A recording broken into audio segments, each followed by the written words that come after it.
Hello friends, good morning all of you. I am Dr. Pawan Kumar Jha from CMH Group of Institution.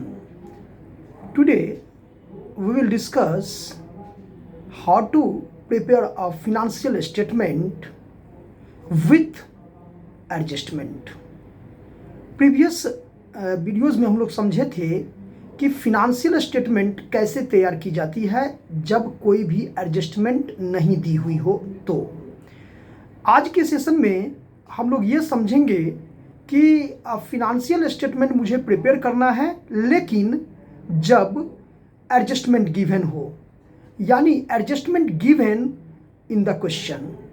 तो adjustment कई प्रकार के होते हैं क्योंकि वी नो दैट बिजनेस का जो प्राइमरी ऑब्जेक्ट होता है वो नेट रिजल्ट फाइंड आउट करना होता है, यानी how to calculate net result at the end of the accounting year. यानी अगर कोई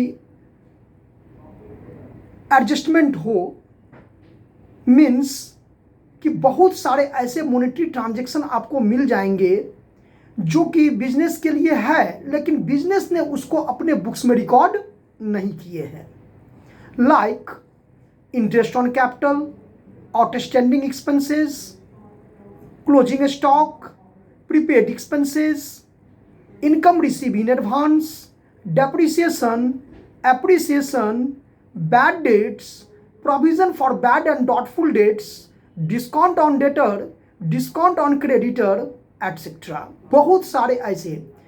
अब चूंकि ये समझना है कि जब ये एडजस्टमेंट हो तो हम फिनंशियल स्टेटमेंट को यानी फाइनल अकाउंट को कैसे प्रिपेयर करेंगे।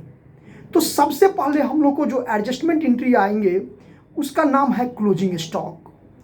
Closing stock means unsold goods. Stock का मतलब, क्लोजिंग स्टॉक का मतलब कि वो सारा गुड्स जो बिजनेस सेल आउट करने के लिए परचेज किया था लेकिन अकाउंटिंग ईयर के एंड में वो गुड्स सेल आउट नहीं कर पाया, it is called closing stock. Closing stock means unsold goods lying in a business concern at the end of the accounting year. यानी वो सारा सामान जो बिजनेस बेचने के लिए परचेज किया था लेकिन अकाउंटिंग ईयर के एंड में वो सामान नहीं बिका, अर्थात वो सामान रह गया, बिना बिके हुए रह गया, उसी को हम लोग क्लोजिंग स्टॉक कहते हैं। तो चूंकि एडजस्टमेंट एंट्री है तो एडजस्टमेंट एंट्री में हम लोगों को, क्योंकि पहले से तो ये रिकॉर्ड की हुई है नहीं, तो इसको according to the double entry system of book keeping इसको फिर से जर्नलाइज करनी पड़ती है। हालांकि जर्नल लेजर ट्रायल फिर से दोबारा बनाने की आवश्यकता नहीं है, ये ऑलरेडी क्वेश्चन में गिवन रहेगा, एडजस्टमेंट के बाहर रहेगा। तो इसको according to the double entry system of book keeping each and every transaction has two fold aspect. One aspect is called debited then another aspect is called credited. तो closing stock जो business के लिए जो सामान था बेचने के लिए रखा गया था उसको नहीं बेच पाया तो वो बिजनेस के लिए स्टॉक हो गया, यानी एसेट्स क्रिएट हो गया, वो एसेट्स डिनोट करता है। तो according to the real account assets के बारे में हम लोग, चूंकि एसेट्स होते हैं रियल अकाउंट कुछ एसेट्स को छोड़ करके, तो ये कहते हैं कि closing stock assets increases that is debited.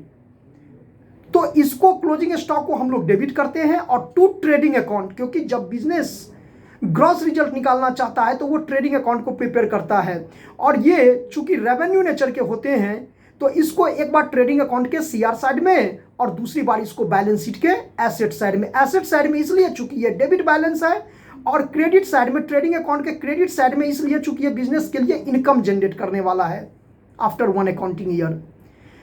तो इसका एंट्री होता है closing stock account year to trading account. इस प्रकार से हम समझ सकते हैं कि if closing stock is given in adjustment तो first it is credited to the trading account and also right hand side of the balance sheet. यानी इसको ट्रेडिंग अकाउंट के क्रेडिट साइड में दिखाएंगे और उतना ही अमाउंट से हम बैलेंस शीट के एसेट साइड में दिखाएंगे। एक कॉन्सेप्ट और था इसमें कि closing stock according to the going concern concept, a stock is valued cost price और market price whichever is less than. यानी अगर दोनों प्राइस गिवन हो क्वेश्चन में तो हम दोनों को कंपेयर कर लेंगे और देखेंगे कि कौन दोनों में कम है, उसी पर उसका अकाउंटिंग ट्रीटमेंट होगा।